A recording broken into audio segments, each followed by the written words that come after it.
The statement credited to Sheikh Ahmad Gumi has once again pushed Nigeria into a serious national conversation, one that touches security, leaderships, pain, fear, and the search for peace. According to the statement making rounds, Gumi is advising President Bola Ahmed Tinubu to consider a peace approach with armed bandit groups, drawing a comparison with how international actors encourage dialogue and ceasefire arrangements between Israel and Hamas. This single comparison alone has triggered intense reactions across the country, and it has reopened an old argument Nigerians have never fully agreed on. As this discussion spreads, many Nigerians are trying to understand what exactly is being suggested, what it means for national security, and whether such an approach can truly bring lasting peace or create more problems in the long run. While you are watching this, please don't forget to like this video and subscribe to the channel so you don't miss important updates like these. Your support really helps. The core of the argument is simple on the surface. Gumi believes that dialogue, even with violent groups, can sometimes end conflict faster than continued military pressure. He points to global examples where governments or international bodies have chosen negotiation instead of endless fighting. In his view, if dialogue can reduce violence and save lives, then it should not be completely rejected. He argues that peace talks are not the same as approving criminal acts, but rather a strategic step to stop further harm. However, the Nigerian situation is very sensitive, and this is why many people strongly disagree with this position. For years, communities across different states have suffered attacks, abductions, destruction of farms, displacement of families, and loss of loved ones. For many victims, the idea of negotiating with people responsible for such pain feels unfair and deeply upsetting. Please remember to like this video and subscribe as you continue watching so this message can reach more people. What makes this issue more complex is that Nigeria has tried different security strategies in the past. There have been military operations, peace agreements, amnesty programs, and community-based approaches. Some brought temporary relief, while others collapsed after a short time. Because of this history, Nigerians are divided. Some say dialogue has already failed before, while others say it was never done sincerely or properly. Another major concern people raise is the message negotiations may send. Critics fear that opening talks could encourage more criminal groups to take up arms, believing that violence is the fastest way to gain government attention or concessions. They worry that instead of reducing insecurity, it may multiply it. This fear is not coming from nowhere. It is based on past experiences where agreements did not stop violence permanently. Supporters of dialogue, on the other hand, argue that continuous conflict also sends a dangerous message. They say endless fighting drains resources, weakens communities, and keeps civilians trapped in fear. According to them, if communication can reduce attacks, even temporarily, it should be explored carefully. As always, please like this video and subscribe to the channel so we can keep bringing you balanced and clear discussions like this. The comparison with international conflicts is another reason emotions are high. Many Nigerians believe Nigeria's internal security problems are very different from conflicts driven by ideology or international politics.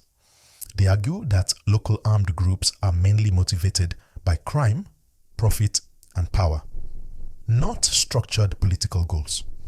Because of this, they feel that applying foreign conflict solutions to Nigeria may be misleading and risky.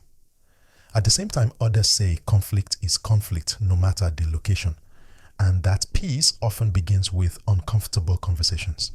They believe that refusing to talk at all closes the door to possible solutions. This clash of views is why this story has remained at the center of national attention. President Tinubu's administration has not officially embraced such an approach publicly, but the pressure from public debate continues to grow. Nigerians want to see results. They want safety on highways, peace in villages, freedom for farmers to work, and confidence that their children can go to school without fear. Please remember to like and subscribe while watching, because your engagement helps this important discussion reach a wider audience. Another angle to this story is trust. Many Nigerians ask a simple question: if negotiations happens, Who guarantees that agreements will be respected? Who ensures that weapons are dropped permanently? Who protects communities if talks break down? Without clear answers, trust remains low. Trust is very important in any peace process, and once it is missing, progress becomes difficult. Religious leaders, traditional rulers, security experts, and civil society groups have all shared opinions on similar issues in the past. Some believe moral authority can help influence armed groups, while others insist that only strong law enforcement can restore order. This difference in opinion shows how complex Nigeria's security challenge really is. As this conversation continues, one thing is clear. Nigerians are tired. Tired of hearing the same stories of violence, tired of seeing communities destroyed, tired of fear becoming normal. Whether people support dialogue or reject it, almost everyone agrees on one thing: the country urgently needs peace. Please don't forget to like this video and subscribe so we can continue to bring these discussions to you in a clear and respectful way. The challenge now is balance. How does a government pursue peace without rewarding wrongdoing? How does it protect innocent citizens while exploring solutions that may feel uncomfortable? These are not easy decisions, and they carry serious consequences. This is why the statement attributed to Gumi has not been ignored. It touches deep national wounds and forces people to think about what kind of future Nigeria wants. A future driven by force alone, or one that mixes strength with dialogue. Each path has risks, and each path has supporters and critics. As the debate continues, Nigerians are watching closely. They want transparency, clarity, and results, not just words. They want leaders to show that every decision is guided by the safety and dignity of citizens. Please like this video and subscribe if you want to stay updated as this story develops. As the debate continues across the country, another issue many Nigerians are quietly raising is consistency. People are asking whether the same standard will apply to all forms of insecurity or only to certain groups. They want to know if dialogue will be selective or if it will be part of a wider national strategy that treats every threat seriously. This question matters because unequal treatment can create resentment and weaken trust in government decisions. Many security analysts are also pointing out that peace talks, if they ever happen, must be carefully structured. They say dialogue without clear conditions, timelines, and accountability can easily fail. In their view, any conversation must be backed by strong enforcement, clear consequences for violations, and a firm protection for civilians. Without these, talks may only buy time without solving the real problem. Another layer to this discussion is the emotional impact on victims. Families who have lost loved ones or property often feel forgotten when negotiations are mentioned. For them, justice is just as important as peace. They want acknowledgement of their suffering, support to rebuild their lives, and assurance that their pain is not being ignored in the name of compromise. Please don't forget to like this video and subscribe as we continue this important conversation. There is also the political side of the matter. Any decision taken by the government will be judged by the public, both now and in the future. Supporters will call it bold leadership if violence reduces.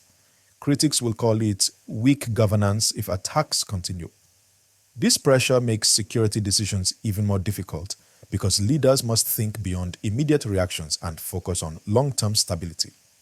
Some Nigerians are suggesting that instead of focusing only on talks or force, the country should invest more in addressing the root causes of insecurity. They talk about poverty, unemployment, weak local governance, and lack of education. According to this view, as long as these issues remain, new armed groups may continue to emerge regardless of negotiations or military action. Others strongly disagree and argue that crime should never be excused by social conditions. They believe that allowing armed groups to frame their actions as grievances sets a dangerous precedent. To them, the priority should always be protecting law-abiding citizens first. As always, please like this video and subscribe so this balanced discussion can reach more people. What makes this moment important is timing. Nigerians are watching closely to see how the current administration defines its security philosophy. Is it going to be firm and uncompromising, flexible, and dialogue-driven, or a careful mix of both? The answer to this question will shape public confidence and influence how communities respond to government policies.